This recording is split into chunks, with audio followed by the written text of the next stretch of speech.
हमारे MK creation 33 channel में आपका स्वागत है। अगर आप हमारे चैनल पर पहली बार आए हैं तो हमारे चैनल को सब्सक्राइब कर लीजिए ताकि हमारी सारे वीडियो का नोटिफिकेशन सबसे पहले आपको मिले।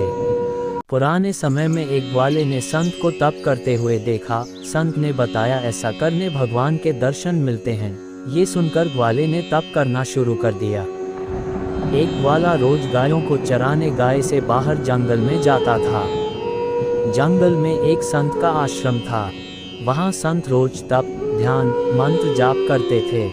ग्वाला रोज संत को देखता तो उसे समझ नहीं आता था कि संत ये सब क्यों करते हैं। ग्वाले की उम्र कम थी। संत के इन कर्मों को समझने के लिए वह आश्रम में पहुंचा और संत से पूछा कि आप रोज ये सब क्या करते हैं। संत ने बताया कि मैं भगवान को पाने के लिए भक्ति करता हूँ। रोज पूजा पाठ, तप, ध्यान और मंत्र जाप करने से भगवान के दर्शन हो सकते हैं। संत की बात सुनकर ग्वाले ने सोचा कि मुझे भी भगवान के दर्शन करना चाहिए। ये सोचकर ग्वाला आश्रम से निकलकर एक सुनसान जगह पर पेड़ के नीचे एक पैर पर खड़े होकर तप करने लगा। कुछ देर बाद उसने सांस लेना भी बंद कर दिया। ग्वाले ने सोचा कि जब तक भगवान दर्शन नहीं देंगे मैं ऐसे ही रहूंगा।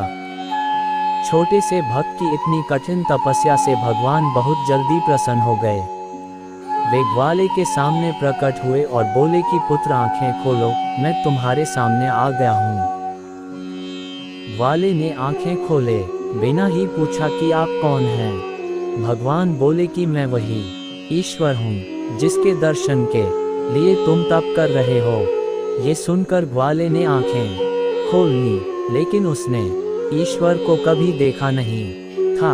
वह सोचने लगा कि क्या यही वो भगवान हैं। सच जानने के लिए उसने भगवान को एक पेड़ के साथ रस्सी से बांध दिया। भगवान भी भक्त के हाथों बंध गए। ग्वाला तुरंत दौड़कर उस संत के आश्रम में पहुंच गया और पूरी बात बता दी। संत ये सब सुनकर हैरान थे। वे भी तुरंत ही ग्वाले के साथ उस जगह पर पहुंच गए।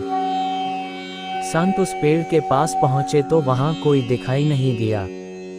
भगवान सिर्फ ग्वाले को दिखाई दे रहे थे। संत ने बताया कि मुझे तो यहाँ कोई दिखाई नहीं दे रहा है। तो ग्वाले ने भगवान से इसकी वजह पूछी। भगवान ने कहा कि मैं उन्हीं इंसानों को दर्शन देता हूँ जो निस्वार्थ भाव से मेरी भक्ति करते हैं। जिन लोगों के मन में कपट, स्वार्थ, लालच होता है उन्हें मैं दिखाई नहीं देता। इस कहानी से हमें यही सीख मिलता है, जो लोग भगवान की भक्ति निजी स्वार्थ की वजह से करते हैं उन्हें भगवान की कृपा नहीं मिल पाती है। निस्वार्थ भाव से की गई भक्ति ही सफल होती है। अगर आपको हमारे वीडियो पसंद आया हो तो हमारे चैनल को सब्सक्राइब जरूर करें।